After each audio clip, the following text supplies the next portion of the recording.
धक्का मारी थी रोड पर गिर पर उठावे लगे तो गाड़ी मारे माता पुलिस आई हमारे भाई को लिए चली गई उठा के। क्या नाम है भाई का? फुरकान, वही खत्म हो गए। कितनी उम्र? किसने धक्का मारा था? पुलिस वाले ने पुलिस वाले कौन कौन थे?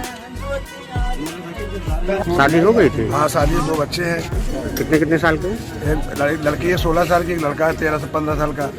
35 वर्षीय फुरकान जो पेशे से एक ऑटो चालक है, इनकी आम्रपाली चौकी उत्तर प्रदेश पुलिस की चौकी में संदिग्ध परिस्थितियों में मौत हो गई है।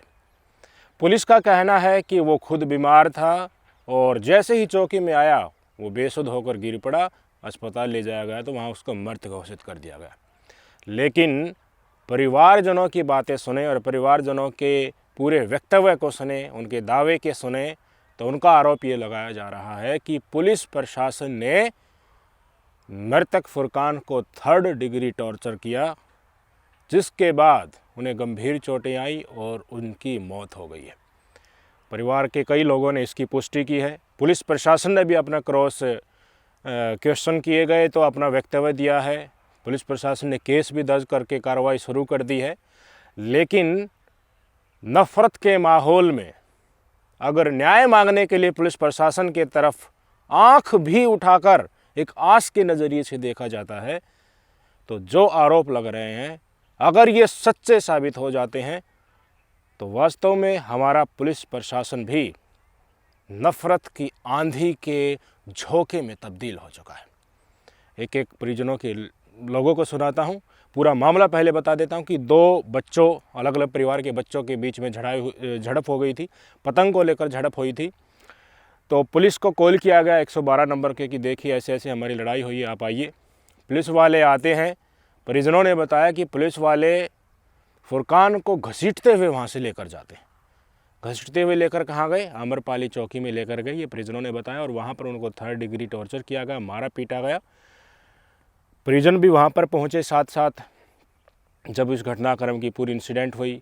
और इनकी पत्नी है, वो तो जैसे इनको लेके गए थे पीछे पीछे बताया जा रहा है कि वो आ गई है। तो सबसे पहले इनकी पत्नी का ही वक्तव्य सुनाता हूँ। इनके 2 बच्चे हैं, एक लड़का है एक लड़की है। इन्होंने साफ तौर पर बताया कि मेरे सामने उनको धक्का मारा गया था और उठाने लगी तो मुझे अपशब्द भी कहे गए थे। पूरा प्रकरण इनकी पत्नी ने क्या बताया है, इनकी जुबानी सुन लीजिए। ऐसा धक्का मारी थी रोड पर गिर पर उठावे लगे तो गाड़ी मारे माता किसने धक्का मारा था? पुलिस वाले ने पुलिस वाले कौन कौन थे? 2-3 कहाँ की? यही चौकी पर थी? तो चौकी की मतलब यही के करीब है। चल जल्दी चल। 112 वाले अच्छा, उनका नाम नहीं पता चला? नाम नहीं जानते, लेकिन शकल से जानते तो भाई हमारे। पूरा से जानते हैं हम। अच्छा, परिवार का रो रो कर बुरा हाल है। लगातार परिवार यही दावा कर रहा है कि पुलिस की कस्टडी में मौत हुई है, जिसके चलते उनको टॉर्चर किया गया था। और उसके बाद पुलिस प्रशासन ने खुद ही बताया था कि उनके परिजन ही उनको अस्पताल में लेकर गए हैं। पुलिस प्रशासन ने अपने बिल्कुल पल्ला झाड़ दिया है। फुरकान के भाई साहब हैं, उनको सुनाते हैं। उन्होंने भी यही वक्तव्य बताया कि एक बार फाइट हो गई थी, पुलिस वाले आते हैं, ले जाते हैं उनको और बाद में सूचना मिलती है कि ऐसे ऐसे घटनाक्रम हो गया। सुनिए आप। पुलिस आई हमारे भाई को लिए चली गई उठा के। क्या नाम है भाई का? फुरकान, वही खत्म हो गए। कितनी उम्र है? क्या करता था भाई आप? ऑटो चालक, ऑटो चलाता है। शादी हो गई थी? हाँ शादी, 2 बच्चे हैं। कितने कितने साल के? एक लड़की है 16 साल की, एक लड़का है 13 से 15 साल का। ये था उनके परिवारजनों का वक्तव्य। परिवारजनों ने चौकी में गए हैं, काफ़ी लोग गए हैं, दूसरे आसपास के लोगों को भी बुलाकर वहाँ पर जमकर प्रदर्शन किया गया है कि ऐसे कैसे मौत होगी, अचानक कैसे बीमार हो गया, घर से तो ठीक लेकर आए थे। संदिग्ध ये मामला बताया जा रहा है। लोगों के मन में ये शंका ज़रूर पैदा हो गई है, कहीं ना कहीं पुलिस प्रशासन की वजह से ही तो ये नहीं हो गया है। तो इसलिए पुलिस प्रशासन के बड़े लेवल के अधिकारी ने इस पूरे मामले के ऊपर स्पष्टीकरण दिया है। वो स्पष्टीकरण सच्चा है या झूठा है वो जांच में पता चलेगा। पर पुलिस प्रशासन के डीसीपी वेस्ट लखनऊ जो उन्होंने है अपना पल्ला एक तरह से झाड़ लिया। उन्होंने कहा कि वो तो बीमार हालत में यहाँ पर पहुँचा है। हाँ, पुलिस ज़रूर गई थी, उनको कहा कि तुम चलो यहाँ से आम्रपाली चौकी तक चलो। तो वो जिनके बीच में फ़ाइट हुई थी वो परिवार भी और फुरकान भी और फुरकान की पत्नी भी पैदल पैदल आम्रपाली चौकी की तरफ जा रहे थे। रास्ते में तबीयत ख़राब हो गई और जैसे ही चौकी में आते हैं वो बेसुध होकर गिर पड़ते हैं, बेहोश होकर गिर पड़ते हैं और उनकी मौत हो जाती है। कितनी विचित्र घटना है। रास्ते में आ रहे हैं, अचानक से बीमार हो गया, चलते चलते आदमी आ रहा है और थाने में आते ही देखिए सांसें निकल जाती हैं, मर जाता है वो। सुन लीजिए डीसीपी राज साहब की ये बातें। इस सूचना पर पीआरपी बाइक द्वारा तत्काल मौके पर पहुंचकर दोनों पक्षों को शांत कराया गया और बूथ आम्रपाली भेजा गया। फुरकान को उसकी पत्नी एवं उसके पड़ोसी महिला साथियों द्वारा पैदल आम्रपाली ले जाया जा रहा था कि रास्ते में उसकी तबीयत खराब हो गई और आम्रपाली बूथ पहुंचते ही गिरकर बेहोश हो गया। परिजनों द्वारा तत्काल एरा हॉस्पिटल ले जाया गया, जहां डॉक्टरों ने उसे मृत घोषित कर दिया। रास्ते में तबीयत खराब हो गई, चौकी पहुंचते ही बेहोश होकर गिर गए। जैसे अस्पताल में ले जाया गया परिजनों के द्वारा तो वहां पर मौत हो गई। आपको नहीं लगता कि कुछ न कुछ इस पूरे प्रकरण में झोल हो सकता है? चीज़ें साफ तौर पर सामने आनी चाहिए, जांच होनी चाहिए। और इतने बड़े पुलिस अधिकारी के द्वारा ये स्टेटमेंट दिया जा रहा है तो वास्य यही व्यक्त किया जा रहा है कि न्याय जरूर मिलेगा इस परिवारजनों को। तो ऑटो ही तो चलाता था भाई, अपने हाथ की कमाई खा रहा था, एक मजदूरी करके खा रहा था। छोटे छोटे 2 बच्चे हैं, छोटी सी झड़प हो गई थी परिवार के साथ, बच्चों की नहीं हो जाती, उसमें परिवार के लोग अक्सर लड़ पड़ते हैं। तो ये इंसिडेंट है। आजकल माहौल मैं आपको अक्सर बताता हूँ कि आप मत सोचिए कि जिन्होंने संविधान की कसम खाई है, जिन्होंने कानून की कसम खाई है, वो 100% उस कसम पर खरा उतरेगा। चाहे वो राजनेता हो, चाहे वो रेलवे पुलिस वाला हो, चाहे वो उत्तर प्रदेश पुलिस वाला हो या भारत सरकार के किसी भी राज्य की पुलिस वाला हो। नफ़रत लोगों के अंदर चाहे वो किसी भी लेवल पर पहुंच जाए, बहुत मुश्किल है। मन के अंदर, दिमाग के अंदर जो नफ़रत भरी हुई है, लोग बड़े बड़े पदों पर पहुंच जाते हैं। हम आपको वीडियो भी दिखाते रहते हैं कि किस तरह से बिहार की भी एक घटना आई थी। एक बड़े पुलिस अधिकारी, डीएसपी लेवल के अधिकारी साहब थे, वो बजरंग दल और भगवाधारियों की जो महावीरी अखाड़ा यात्रा चल रही थी, उसमें जय बजरंगबली जय श्री राम के नारे लगा रहे थे। वहीं पर मस्जिद में पत्थरबाजी भी हो रही थी।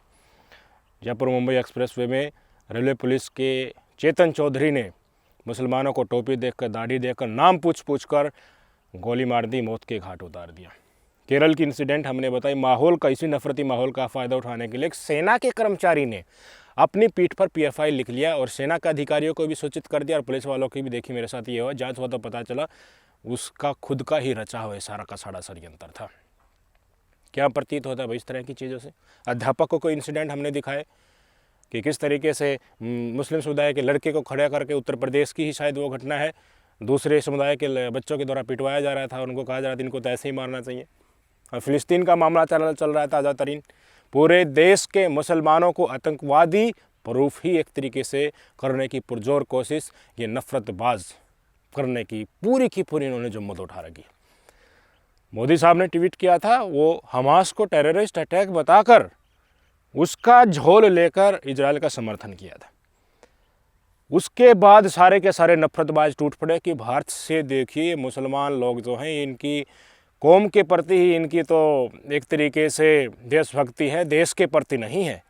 इनकी कौम के साथ कहाँ भी होगा, चाहे वो गलत भी करते होंगे, चाहे वो आतंकवादी भी होंगे, तो ये उसका हमेशा साथ देंगे, चाहे मुस्लिम समुदाय के लोग किसी भी पद पर बैठे हों, कितने भी ये पढ़े लिखे हों। इस तरह के वाक़े सोशल मीडिया पर ज़ोर शोर से चल रहे हैं। यतीन्द्र संगानंद सरस्वती का हमने बयान सुनाया था कि देखिए हम तो 1400 साल से पीड़ित हैं, इजराइल तो अभी आक्रमण कर रहा है तो हमें वहाँ भेज दो। कई लोग कह भी रहे हैं, नफरतबाज और भी लोग हैं, कि हम वहाँ जाकर इनका निपटारा करेंगे और बाद में आप भी हमारी मदद करना जब हम यहाँ पर युद्ध छेड़े ना। इस तरह के वाक़े निकलकर सामने आ रहे हैं। यूपी के सीएम योगी आदित्यनाथ ने बाकायदा अपने सीनियर अधिकारियों को स्टेटमेंट जारी करके कहा है कि जितने भी धर्मगुरु हैं दोनों समुदाय को, उनको रोकिए इस मुद्दे के ऊपर, कोई इस तरह के बयान न दें जिससे समाज में द्वेष की भावनाएं फैले। और उधर पता चला विदेश मंत्रालय ने आधिकारिक तौर पर ऐलान कर दिया कि हम तो स्वतंत्र फिलिस्तीन की पक्षधर हैं, हमेशा से रहे हैं, 1967 से रहे हैं। और अब ये भगतजन उस चीज़ को एक तरफ रखकर अपनी नफरती मंशा को मिटाने के लिए लगातार लगे हुए हैं। कहने का आशय ये है, एक छोटा सा मौका मिलना चाहिए लोगों को। जिसके अंदर नफरत भरी हुई है वो चूकता नहीं है, वो खुद नहीं देखता कि तुम समाज में किस पद पर हो। तुम्हारी वाणी से, तुम्हारे कर्मों से, तुम्हारी सोच से इस देश को नुकसान होगा या फ़ायदा होगा, इसकी तनिक भी परवाह लोगों को नहीं। चाहे वो सेना का जवान हो या पुलिस का अधिकारी हो या पुलिस का जवान हो, किसी भी लेवल पर हो, वो डॉक्टर हो या कुछ भी हो। भाई साहब, इंसिडेंट एग्जाम्पल्स बहुत सारे सामने आकर पड़े हैं। किस तरीके से आम लोग भी गोरक्षा के नाम पर, छोटे से झड़प होने के नाम पर, लव जिहाद के नाम पर, एक समुदाय के व्यक्ति दूसरे समुदाय की महिला के साथ बैठा मिल जाता है तो उसके नाम पर, मजार जिहाद के नाम पर, थूक जिहाद के नाम पर, जिहाद के भी इतने प्रकरण की खोज हो चुकी है कि बस मौका मिल जाए और लग जाओ। कहीं आधार कार्ड चेक किए जा रहे हैं, कहीं इकोनॉमिक बायकॉट का ऐलान हो रहा है, कभी सीधा करने का ऐलान हो रहा है, कभी शस्त्र उठाने का ऐलान हो रहा है, कभी पाकिस्तान जाने के लिए कहा जा रहा है। तमाम प्रकरण चल रहे हैं और लोग खुलेआम इन चीज़ों को अंजाम दे रहे हैं। सज़ा किसी को एक एग्जाम्पल सेट करके नहीं मिल रही है कि देखिए इसके खिलाफ हमने ये सज़ा दे दी, ये नफ़रत परोस रहा था। इसके कारण एक अलग ही लेवल का अत्याचार एक पर्टिकुलर समुदाय के प्रति देखने को मिलता है। इसके पीछे क्या कारण है भाई? इसके पीछे है तुष्टीकरण की राजनीति। जानबूझकर सत्ताधारी पार्टी ने इन ठेकेदारों को समाज में फैला रखा है। विष फैलाने के लिए तुम फैलाते रहो, तुम्हारा बाल नहीं उखड़ेगा, और फैला रहे हैं। आरएसएस संस्था होगी, विश्व हिंदू परिषद हो गया, बजरंग दल हो गया, गोरक्षा वाले हो गए, ये सारे के सारे समाज में, पूरे देश में अपनी ब्रांचेज के साथ में फैले हुए हैं। कुछ लोग सच्चे भी होते हैं, वास्तव में हिंदुत्व के लिए अपने धर्म के कर्म और धर्म को सामने रखकर जो ईश्वर के द्वारा पथ प्रदर्शित एक तरीके से किया जाता है उसके ऊपर चलते हैं। पर ज़्यादातर लोग नफ़रत के सहारे अपनी व्यक्तिगत मनसा जो उनके मन में पल रही है उसको साधने के लिए लगे हुए हैं। उसके लिए चाहे बेकसूरों की जान ही क्यों ना चली जाए। अनेकों उदाहरण हैं। फुरकान के परिवार का क्या होगा क्या नहीं होगा वो तो अब ऊपर वाला ही डिसाइड करेगा, क्योंकि ऑटो चालक था तो ऐसी स्थिति, आर्थिक परिस्थिति डेफिनेटली कमज़ोर ही हुई होंगी। जांच होनी चाहिए, एटलीस्ट न्याय तो मिलना चाहिए, चाहे वो गरीब हो, अमीर हो, दलित हो, पिछड़ा हो, सबको न्याय का अधिकार है। और जब इस तरह की इंसिडेंट होती हैं तो तमाम लोग, बड़े बड़े अधिकारी शटार बिल्ले लगाकर आ जाते हैं कि देखिए चीज़ों को एक अलग ही नज़रिए से प्रदर्शित मत कीजिए। कांड ये लोग खुद करते हैं और जब उसकी खबर बनाने के लिए कोई आगे आ जाता है तो बाकायदा नोटिस चिपका देते हैं कि देखिए इसमें समुदाय का तो कुछ लेना देना ही नहीं है, इसको किस लिए समुदाय का एंगल देकर आप खबर को प्रदर्शित कर रहे हैं। मुझे बताइए, अगर इस तरह की चीज़ें सामने निकल कर आती हैं, कितने अनेकों वीडियोज़ में दिखा चुका हूँ, उदाहरण दिखा चुका हूँ, एक दिन भी नहीं गुजर सकता आराम से सोशल मीडिया पर तैरती हुई 100-150 घटनाएं एक दिन की आराम से मिल जाती हैं। खोजने वाला चाहिए, नफ़रत वाली है तो भाई साहब। और वास्तव में हो भी रहा है। एक छोटे से क्लू के ऊपर छोटी सी बहस किसी टोपी वाले के साथ, मुस्लिम समुदाय के व्यक्ति के साथ होगा तो उसको लिंच कर दिया जाएगा। ये आज के दिन आम घटना हो चुकी है। यतीन्द्र सिंघानिया सरस्वती महाराज ने तो, मैंने कल आपको वीडियो दिखाया था कि उन्होंने सीधे तौर पर कह दिया कि मोहम्मद और मोहम्मद की शैतानी किताब यानी कुरान को मानने वाले लोगों को धरती से मिट जाना चाहिए। ये उनकी मनसा थी, उन्होंने स्पष्ट तौर पर ये वीडियो जारी करके कहा था। किस पर विश्वास करोगे भाई? इन्हीं के बलबूते सरकार चलती है, इन्हीं के बलबूते पूरी सांप्रदायिकता की राजनीति चलती है। हिंदुत्व का मॉडल इनका यही कहता है कि समुदाय विशेष के ऊपर अत्याचार करो। तुम 1415 सालों से पिछली हिस्ट्री उठा लो और बदला इनसे निकालो, अब वाले मुसलमानों से। गजब लॉजिक है ये। लॉजिक हमें समझ नहीं आया भाई साहब। मुगल शासन में जो जो अत्याचार हुए हैं इस देश के बाशिंदों के ऊपर, उनका बदला आज के मुसलमानों से निकाला जा रहा है। कभी बाबर की औलाद, कभी औरंगजेब की औलाद, पता नहीं किस किस की औलाद को बताकर संबोधित किया जा रहा है। भाई साहब, इस देश के जो मुसलमान हैं उसका इस देश के ऊपर उतना ही हक है जितना दूसरे समुदाय के लोगों का है। इस बहम को छोड़ दीजिए आप। सेना में इतने ज़्यादा संख्या में मुस्लिम समुदाय के लोगों ने बलिदान दिया है। जो नया वार मेमोरियल बना है, कभी मौका मिले तो वहाँ पर जाकर देखिएगा। बड़ी संख्या में मुस्लिम समुदाय के लोगों का नाम है। इवन बहुलता में काफ़ी बड़ी संख्या है, दूसरे समुदाय के लोगों का नहीं है। स्थिति इतनी बड़ी संख्या में है, उन्होंने देश के लिए अपनी जान दी। जानबूझकर तुम माहौल बनाओगे, नफरत परोसोगे तो जनता को तो टॉपिक मिल ही जाएंगे। मैं हर बार कहता हूँ, यहाँ पर मुसलमान नहीं होते इस देश में तो दलितों को, मुसलमानों को जिस तरह से आज कुचला जा रहा है ऐसे ही कुचला जाता, उनको देश का दुश्मन बताया जाता। और कुछ सवर्ण जाति में बैठे यही सी प्रकार के लोग जो आज जो नफरत फैला रहे हैं, ये कहते कि ये दलित तो जीने के लायक ही नहीं, ये तो देश को दुश्मन है, ये तो देश को तोड़ना चाहते हैं, ये जातियों में बट गए, इनको तो देखिए हमारे वेदों ने नकार दिया था। ये चीज़ें होती और आज मुसलमान इस देश में हैं। मुग़ल शासन का इतिहास भी है।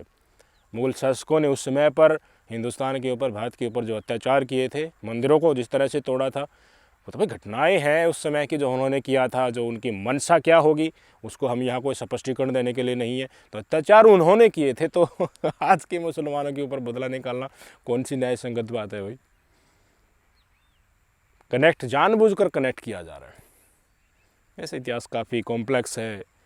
मुग़लों ने भी शासन किया था और भी ब्रिटिशर्स ने भी शासन किया था। उससे पहले बहुत सारी सभ्यताएं हुई हैं जो हमें पता भी नहीं, पता नहीं किस किस ने शासन किया होगा।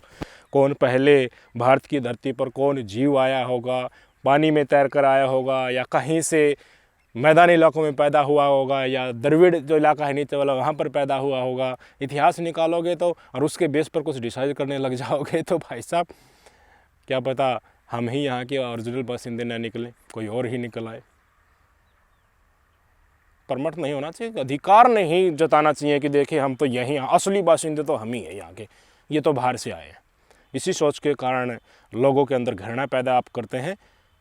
छोटे छोटे बच्चों को नहीं छोड़ते हैं, सामने बैठते हैं तो नाइट स्पीच उन बच्चों के सामने देते रहते हैं। बड़े होकर क्या माहौल बनेगा, क्या वो सोचेंगे समुदाय विशेष के प्रति और हमारे देश के प्रति। सोचने की बहुत ज़्यादा संख्या में ज़रूरत है, सतर्क होने की ज़रूरत है, एजुकेट करने की ज़रूरत है अपने बच्चों को। नहीं तो भाई साहब बहुत बड़ी संख्या में लोग और ये माहौल और ये टीवी वाले नफ़रत का एक अंबार खड़े हुए हैं हमारे चारों तरफ। कभी भी उस अंबार की स्वीकृति बच्चे ले सकते हैं, जिसके कारण उनके अंदर का राक्षस भविष्य में जो उभर कर आएगा वो बहुत ही हमारे देश के लिए घातक होने वाला है। विचार कीजिएगा, इनसे बचने की कोशिश कीजिएगा, नफ़रतबाजों से। और नफ़रत अगर ये फैलाते हैं और सही मायने में वो पकड़ा जाता है, सबूत हैं और प्रूफ हो जाता है, तो इनको बख्शा नहीं जाना चाहिए। सख्त से सख्त इनको सज़ा मिलनी चाहिए, एग्जाम्पल सेट होना चाहिए, ताकि और भी इसी तरह के नफरतबाज ना निकले। इसी मामले की, फुरकान वाले मामले की भी निष्पक्ष जांच होनी चाहिए, परिवार को न्याय मिलना चाहिए। बताइएगा अपनी राय। नमस्कार।